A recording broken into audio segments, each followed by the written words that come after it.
All right, and welcome back to a Raptors podcast. I'm your host, as always, Lucky Roberts. After the Raptors go 2-2 this week, as they continue their season chugging along, they're 6-15 now, and ended with a very, very exciting game against the Miami Heat, because the Raptors were leading in the fourth quarter as they usually do, but they're up by 10 going into the fourth, and was able to keep that arm's length distance away from the Heat a lot of the time throughout this game. But of course, as always, as this Raptors team tends to do, is let the other team back in, leave the door open in the fourth quarter. And you could see with about 3-4 minutes left, Miami starts chipping away. They have some big shots there by Terry Rozier, actually hitting a couple back to back. RJ Barrett, and then Jimmy Butler arrives as well. Tyler Hero hits a big three besides Scottie Barnes, but the Raptors are able to hold on, and that is the important part. And that's the thing I think that's been different, because I don't think 2 weeks ago this team would have held on. And partly I think that's because obviously Scottie Barnes is back, 23 points, 10 rebounds, 9 assists. But it's also just seeing this team grow together and figure out their roles down the stretch as well, because their offense didn't completely falter down the stretch, and we saw Scottie get a lot of those touches. Obviously RJ with 37 points, hot hand, he's going to get those touches as well. And there's just a couple moments where you see RJ and you're thinking, you see Scottie, you see them playing together, and you can imagine it with Quickly, and you're like, this is a team I can get behind. Because, the Miami Heat aren't one of the best teams in the league, I'll be honest with you. 9-9 is kind of what I expected from them, and even this is a good Tyler Hero performance, good Jimmy Butler and Bam performance with 20 boards from Bam.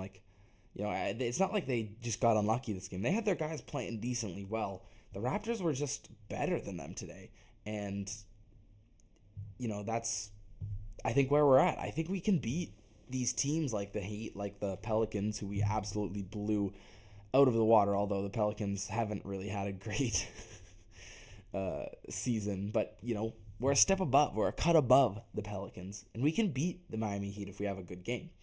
And we definitely had that today. 37 points from RJ. Obviously, he had it cooking. Was surprised that he didn't get more opportunities down the stretch, but, I guess that's how it's going to go. He was a plus 15 overall. He and Ochai both with 38 minutes. Interesting to see Ochai, Jacoby, and Jacoby moving into the starting lineup. Jacoby Walter, 17 minutes. Davion Mitchell played more minutes, but it came off the bench to start. And Davion Mitchell once again proving how valuable he is to this team, especially when coming off of the bench with a 20-point plus minus.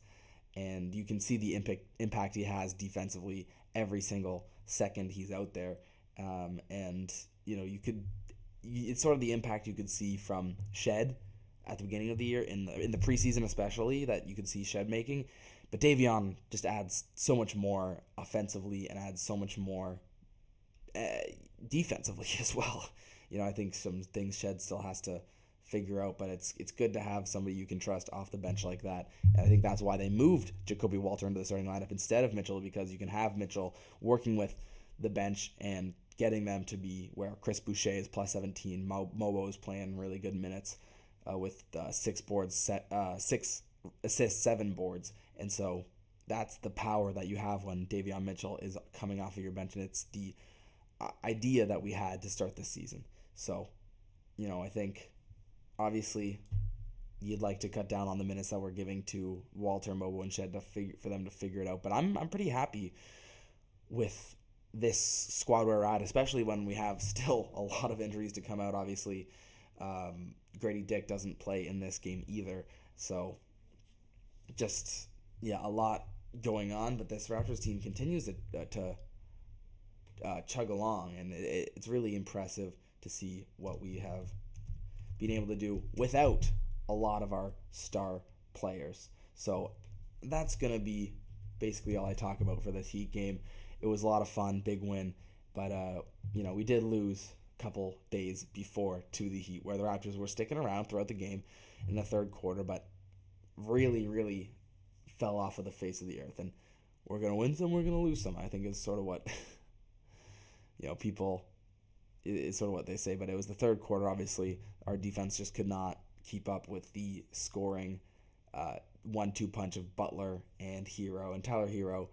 I've not always been a big fan of his game. I think he doesn't play enough defense, but he is a bucket, and he's sort of similar to the Norman Powell type of player where, he can get into a game and he can just wreck your game. He can just go off, and every single time you see him with the ball, you're just infuriated because you don't think he should be scoring so much, but he just does, and it's impressive. He does it at the 3-point line. He was 6 for 12. He was 4 for 10. He's really efficient, and he can hit some really, really tough shots, and he's just not the star type of player that you think should be able to do that.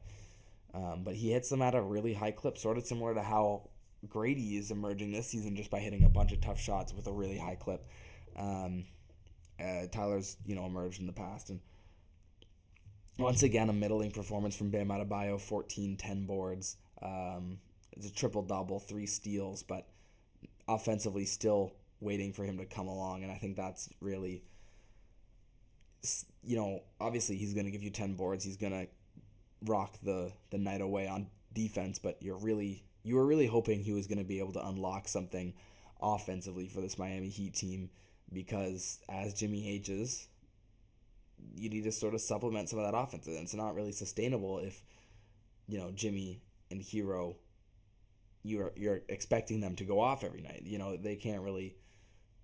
I know Hero's not that consistent, and Jimmy usually in the regular season isn't that consistent, but you're hoping Bam would be able to be a foil for them to sort of just lean on a little bit, but not really to this point in the season. It's been a little bit.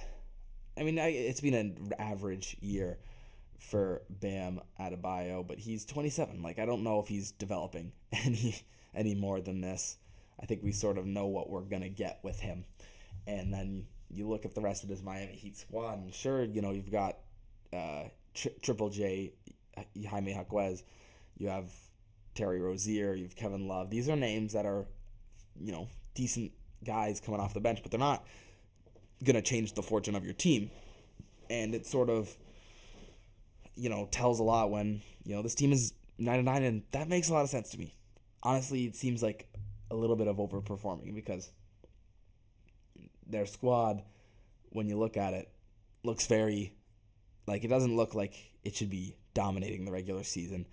And I think they're still trying to sell the lie that they're going to be dominating the playoffs, but it's really, I think, a lie.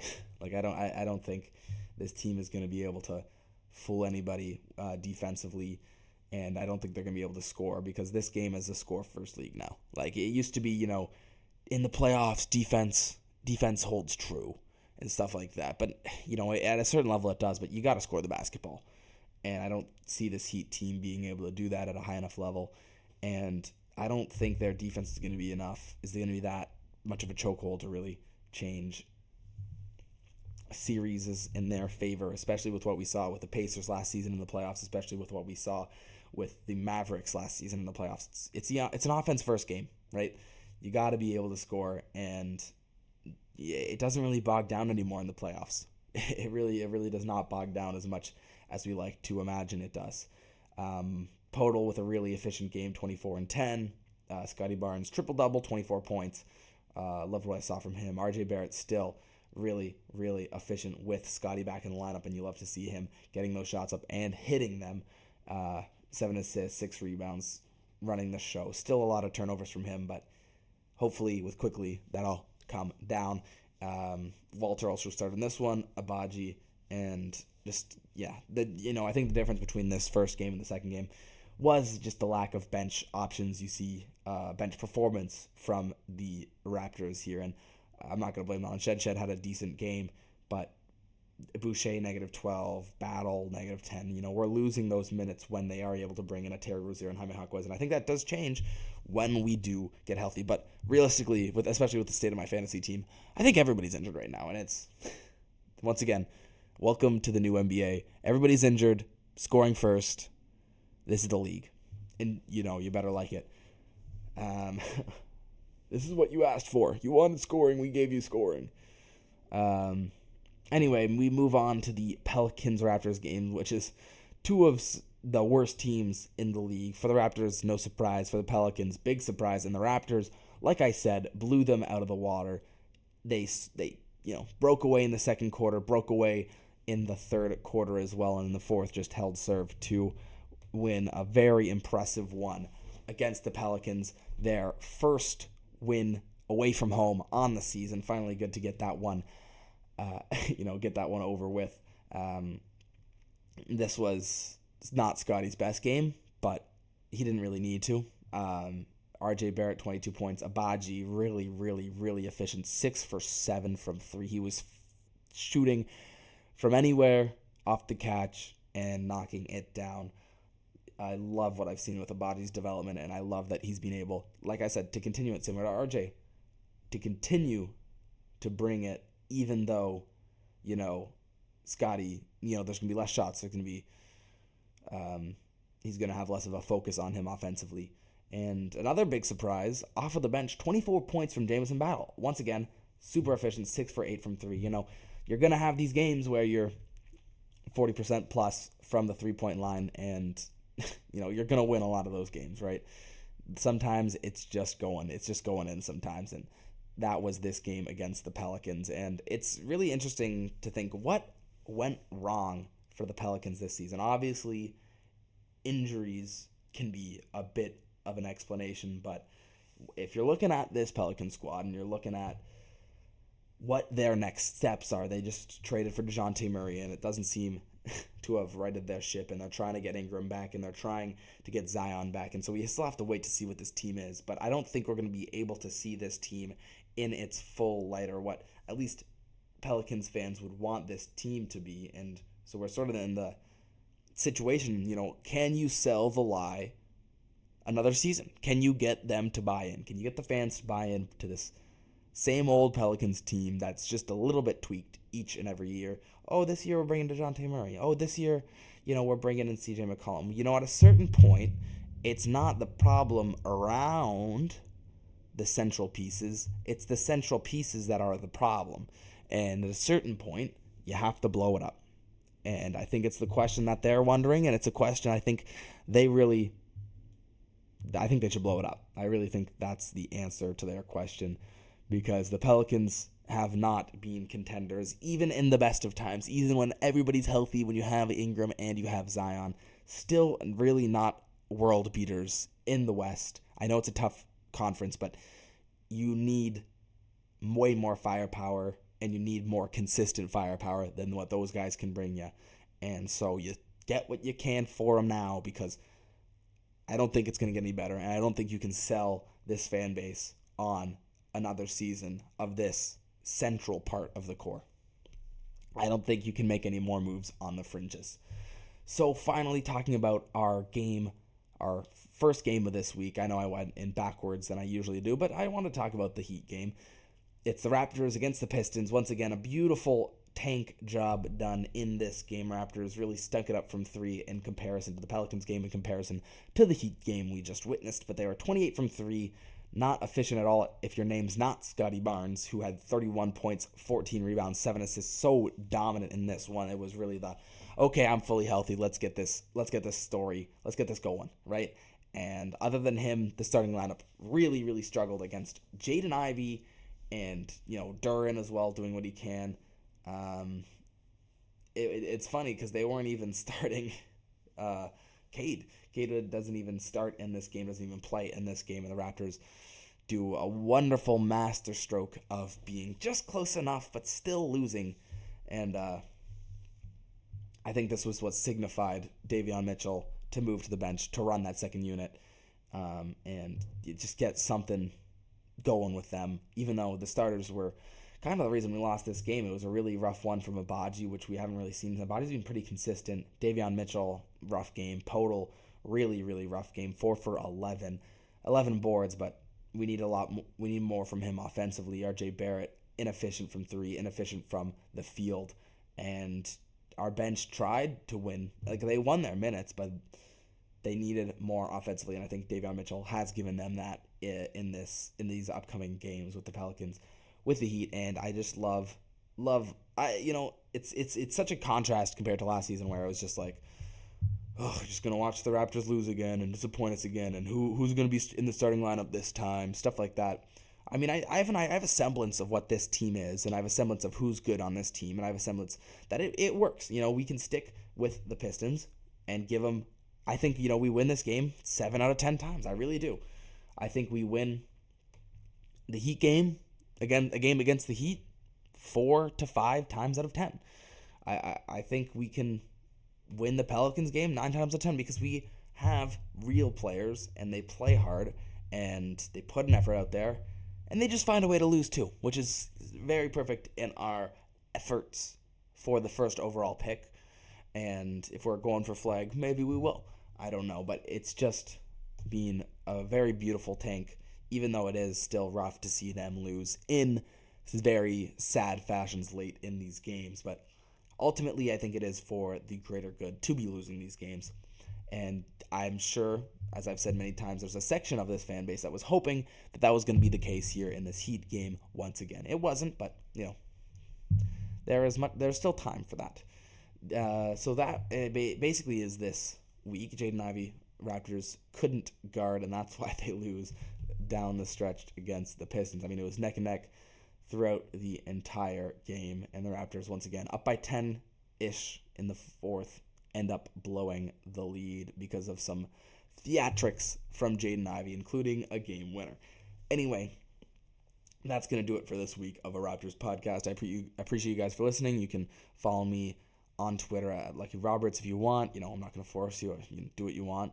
And thanks for listening, and I'll see you guys next week. Actually, I'll quickly go over the schedule there that we have upcoming. It's first with a game against the Pacers. I think we've played them twice already this year, maybe just once. This one also at home, though, so we'll be seeing Siakam once again in the city, and we have a little bit of a homestand here. We got Indiana, Oklahoma, Dallas, and then New York on Monday. I think I'll have a video after the Dallas game. So Indiana, Oklahoma City, and Dallas probably are going to lose all those games, but we'll see. Maybe we'll surprise. I bet on us to just surprise in one of these games. And then on Monday against the New York Knicks, I actually am attending that game on NBA TV. It'll be a fun one for sure. Won some tickets, got lucky, as my name implies. But so I'll see you guys after this next 3 games, and I'm really enjoying this team. So I'm happy with the wins. I'm happy with the close losses as well as this season continues now in December. Thank you for listening, and never underestimate the heart of a champion.